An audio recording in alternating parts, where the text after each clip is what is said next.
I married the most popular boy in school, but he was gay, so he gave me 3 rules on our wedding night: don't talk to me, don't touch me, and stay out of my business. But I didn't realize that later he himself broke each of those rules. My eyes went wide as I tried to process what Michael had just said. No touching, no talking. He told me, wait, what kind of marriage is this? He didn't say anything else, just stood up and walked into the bathroom, leaving me staring at nothing. I just couldn't wrap my head around it. A few minutes later, he came out. He climbed into bed without a word, switched off his lamp, and went to sleep. Lay there staring at him, thinking, is this real? What had I gotten myself into? My mind raced with possibilities, but I was too exhausted to do much more than roll over and turn off the lamp. I prayed the night would be over quickly. The next morning I woke up in a strange room. It took me a moment to remember that I was married. I turned to look at the bed next to me, but Michael wasn't there. I could hear water running from the bathroom, so I slipped out of bed, put on a robe, and made my way downstairs. Quickly got to work making breakfast: pancakes, some sauce, and a glass of milk for him. When I heard him coming down the stairs dressed sharply in a black suit, and I greeted him with a smile, good morning, he didn't even respond. I was taken aback, but tried again. I made breakfast, hope you like it. He picked up his briefcase, ignored me, and walked straight out the door, saying, when I give a rule, I expect it to be followed. I stood there stunned. Was this a joke? How could we be married and he wouldn't even talk to me? What kind of relationship was this? I tried to brush it off for the time being. Maybe when he came back I could talk to him about all this. The hours dragged by, and still he wasn't home. I made dinner hoping he'd at least come back for that, but by midnight he still hadn't shown up. I gave up waiting, climbed into bed, turned off the light. Out of nowhere I opened my eyes to find Michael staring at me. I nearly had a heart attack. When did he come back? How did he get in without me hearing him? He didn't say a word. I just stared at him, too scared to ask. He didn't even wake me up. When he came in I was so confused I turned away, trying to ignore the growing frustration inside me. The next day I woke up late again and went about my routine. I had to go to work. I showed up to work and my coworker were all surprised to see me. What's up? No honeymoon? Marilyn asked with a "they were all surprised to see me here instead of spending the night with Michael, as they started teasing me. Agatha got a little too curious, checking for any signs of a wild night, hickeys and all that. When she found none, she couldn't believe it. Michael the wild man had been surprisingly gentle, or so she thought. They were all insisting that I owed them a girls' night out. You didn't take us to the club before the wedding, you promised. Agnes reminded me. I sighed, knowing I couldn't get out of it.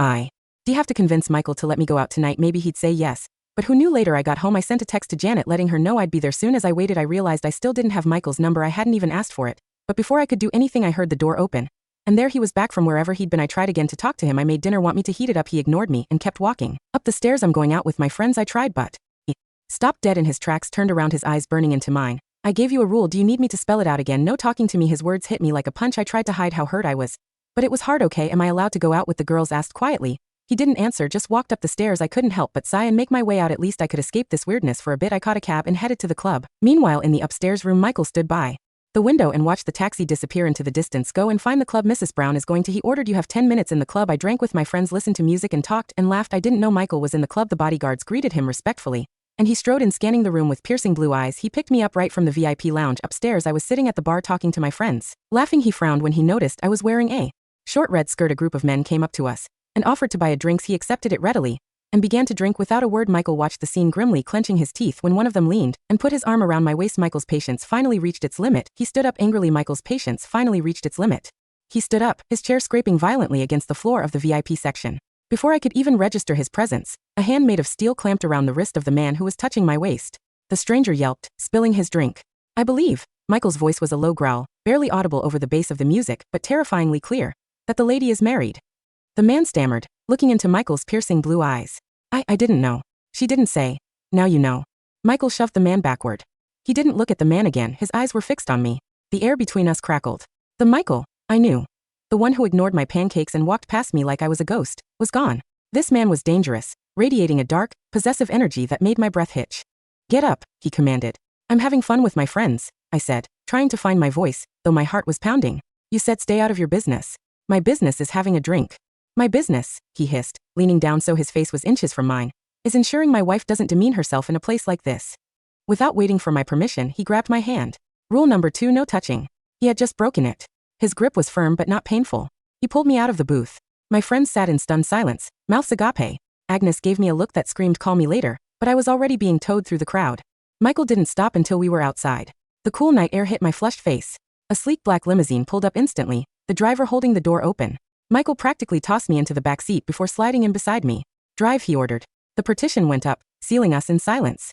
I rubbed my wrist, staring at him. He was looking out the window, his jaw clenched so hard a muscle feathered in his cheek. You touched me, I whispered. He stiffened but didn't look at me. You broke a rule, Michael.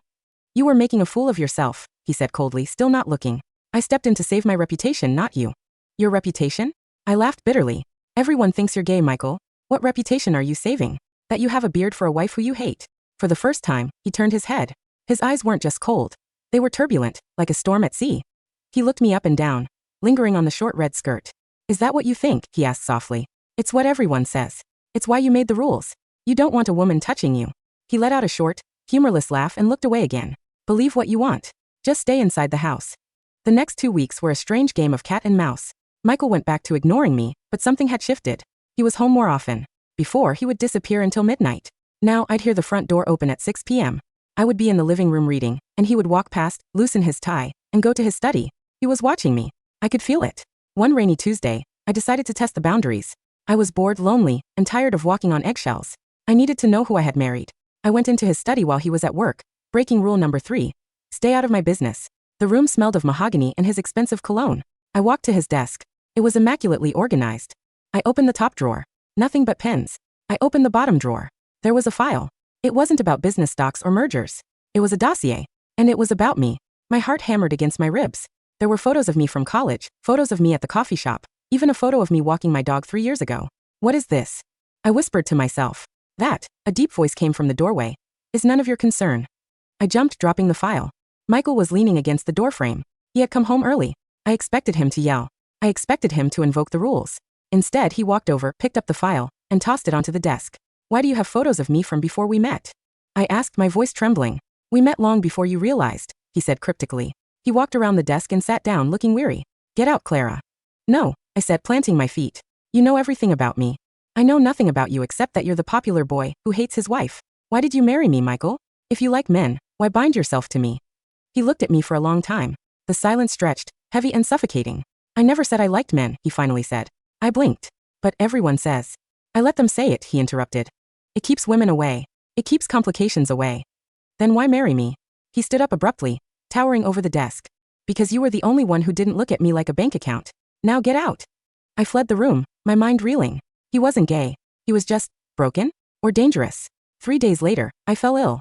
It started as a scratchy throat and escalated rapidly into a raging fever. By evening, I couldn't stop shivering. I lay in bed, buried under 3 quilts, my teeth chattering. I heard the door open. Michael. I expected him to sleep in the guest room if he saw me sick. He hated weakness. He hated interaction. Clara. His voice sounded different. Closer. I groaned, turning my head. The room was spinning. Suddenly, a cool hand was on my forehead. Rule number 2 broken again.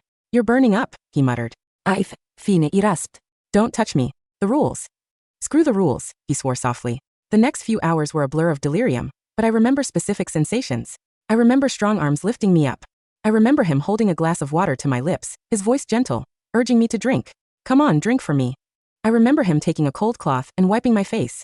At some point in the middle of the night, I woke up shivering violently. The cold was in my bones. I felt a dip in the mattress. Michael didn't just sit next to me, he slid under the covers. He pulled me against his chest. He was warm, solid, and smelled of safety. Michael, I mumbled. You're touching me. Shoo, he whispered into my hair. Go to sleep. He held me all night.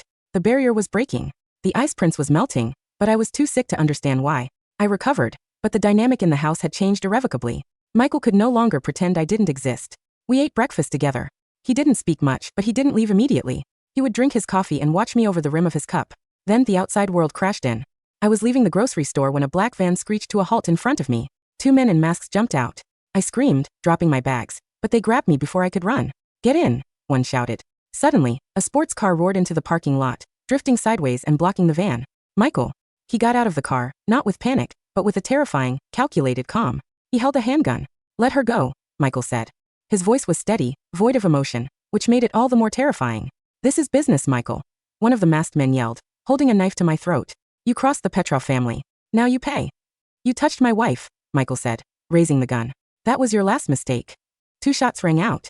I squeezed my eyes shut. When I opened them, the men were on the ground, injured, not dead, I realized later. Michael was precise. And Michael was running toward me. He holstered the weapon and grabbed my face, scanning me for injuries. Did they hurt you? He demanded, his eyes wild. No. Michael, you have a gun? Who are you? Get in the car. No. Tell me what is going on. Stay out of my business. That's what you said. But your business just tried to kidnap me. He slammed his hand against the roof of the car. I am trying to keep you alive. I run one of the largest private security firms in the country. I have enemies. That is why I have rules. That is why I wanted you to stay away from me. Because you hate me? Because if they know I care about you, you become a target, he shouted. The confession hung in the air. I stared at him. If you care about me? He looked devastated that the words had slipped out. He grabbed me and pulled me into a hug, burying his face in my neck. He was shaking. I've loved you since high school, Clara, he whispered against my skin. I was the popular kid, and you were the quiet girl in the library. I watched you from afar. I built this empire, and it got dangerous. When my father forced me to marry to secure the company, I chose you because I thought I could protect you. I thought if I was cold, if I kept my distance, my enemies wouldn't look at you. They would think it was a sham marriage. He pulled back, his eyes wet. But I can't do it anymore. I can't follow the rules. We drove back to the house in silence, but it was a different kind of silence. It was charged with adrenaline and revelation. When we got inside, he locked the door and turned to all the security systems. He was in commander mode. We have to leave town for a few days until my team cleans this up, he said, pacing the living room. Michael, I said, standing in the middle of the room. He stopped and looked at me. Pack a bag. Quickly. No. He frowned. Clara, this isn't a debate. The rules, I said, stepping closer to him. You broke the touching rule. You broke the business rule. I told you those are done, he said dismissively. There's one left, I said, my heart pounding in my throat. He went still. No talking. No. Y whisperat. You talked. You explained. But you haven't really talked to me. You haven't told me what you want. He closed the distance between us in 2 strides. The tension that had been building since our wedding night. The confusion, the hurt, the fear. It all coalesced into this moment. I don't want to talk, he murmured, his gaze dropping to my lips. Then break the rule. I challenged him. He crashed his lips onto mine. It wasn't a gentle kiss. It was desperate, hungry, fueled by years of suppressed longing and the adrenaline of the near kidnapping. He kissed me like he was drowning and I was air. I wrapped my arms around his neck, pulling him closer. He groaned, lifting me up, just like he had when I was sick, but this time with a very different intent. I wrapped my legs around his waist. He carried me up the stairs, kicking the bedroom door open. No more rules, he growled against my lips as he lowered me onto the bed. No more rules, I agreed. The next morning, I woke up, but the bed wasn't empty. Michael was there, one arm thrown possessively over my waist, his face buried in the pillow next to mine. The sun was streaming in. I watched him sleep for a moment. The harsh lines of his face were softened. He looked younger, like the boy I remembered from school. He stirred, opening one eye. When he saw me, a slow, lazy smile spread across his face, a smile I had never seen before. Good morning, he rasped. Good morning, I smiled back. You're still here. I'm not going anywhere, he said, pulling me closer. I called my team. The threat has been neutralized. We're safe. And the rules? I asked, tracing the line of his jaw. I have new rules, he said, capturing my finger. Oh really? I raised an eyebrow. And what are they? He kissed my palm. Rule number 1, you talk to me. About everything. If you're happy, if you're sad, if I'm being an idiot. You tell me. I can do that, I nodded. Rule number 2, he moved his hand to my waist, his thumb rubbing circles on my skin. You touch me. Whenever you want. Wherever you want. I need to know you're here. I felt a blush rise to my cheeks. I think I can manage that one too. And rule number 3, his eyes turned serious, the blue intense and deep. We are partners. My business is your business. We face the world together. No more hiding. No more protecting you by pushing you away. I smiled, tears pricking my eyes. I like these rules much better. He grinned, leaning in to kiss me again. I thought you might. 1 year later the gala was in full swing. Chandeliers glittered overhead. And the room was filled with the city's elite. I stood by the balcony, holding a glass of champagne. I was wearing a stunning red dress, reminiscent of the skirt I wore that night at the club, but much more elegant. Mrs. Sterling, a voice drawled. It was Agatha, my old co-worker. She looked at me with wide eyes. I still can't believe it. You and Michael Sterling. The power couple. I smiled. It's been a crazy year, Agatha. And to think, she whispered loudly, leaning in. We all thought he was, you know. I know, I laughed. People think what they want. A warm hand slid around my waist. I didn't flinch. I leaned into it. Michael appeared beside me, looking devastating in a tuxedo. He nodded politely to Agatha, then turned his full attention to me. The look in his eyes was scorching. Ready to go, he murmured in my ear. We just got here, I teased. I don't care, he said, nuzzling my neck, not caring who was watching. I want to take my wife home. I have some rules I need to break. I laughed, turning to face him. Michael, there are no rules anymore.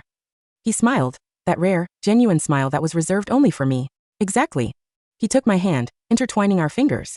We walked out of the ballroom together, heads held high, leaving the whispers and the rumors behind us. We didn't need them. We had each other, and for the first time in my life, I knew exactly what kind of marriage this was.